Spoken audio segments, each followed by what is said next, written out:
Exactly. We've got a question here from Austin Conlon who says, what sharp edges stuck out to you when you started using Swift UI more? So when you went beyond that initial sort of week or so, the honeymoon period had to end, you thought, I want to do this thing. Ooh, that's harder than I expected. Honestly, the thing I struggled with most was navigation. And not just, I think navigating from one view to the next is fine. But when you have deep layers of navigation, that's when for me it kind of just fell apart. I experienced a lot of times either, you know, it just not working. So you're trying to, for example, I was working on where you had to basically, it was like three layers of navigation deep. So you have a list, you click on, something in the list, it brings up another view. You're in that view, you click on something and then it brings up another view. And a lot of times it just wouldn't work. Sometimes it would work, so, other times it wouldn't work.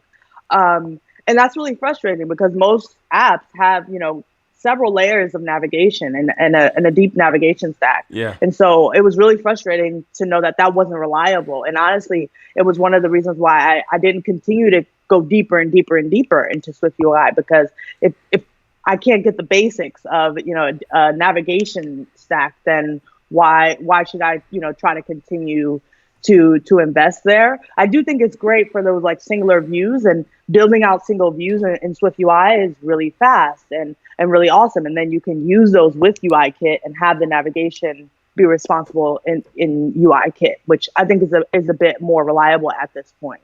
Yeah. With navigation, it's a great example of what I call Swift UI syndrome, which is you're sitting there coding some Swift UI and it's brilliant and it's perfect and it works.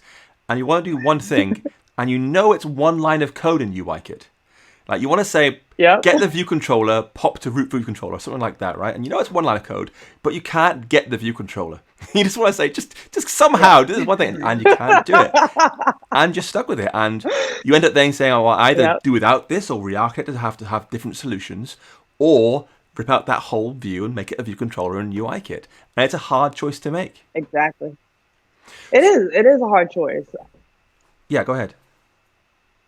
Yeah, I think that's the frustration there. You know how easy it can be to write the Swift UI code. You see all the snippets that's like, here I took this 600 line view controller and turned it into 50 lines with Swift UI, and so it feels awesome, and you're like, oh, I want to do that, but then you hit these roadblocks, and so I think that's why I'm hopeful for Swift UI too, because I think hopefully a lot of those frustrations and things that we've been having will be solved.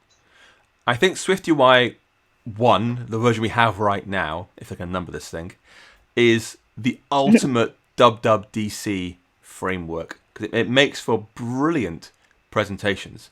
But then in practice, you hit these pain points, and they sap a lot of the joy, because there's so much joy in Swift UI. You can do some wonderful, playful, exciting, fun, beautiful things with it.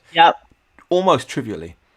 And then you hit that roadblock and you're like, oh, I regret my life choices at this point so much. No, I think that's like the perfect way to explain it, because all of us, I think, were blown away at DubDub, because the presentations, like, it was just so like, it's great. One line and everybody's like, ah.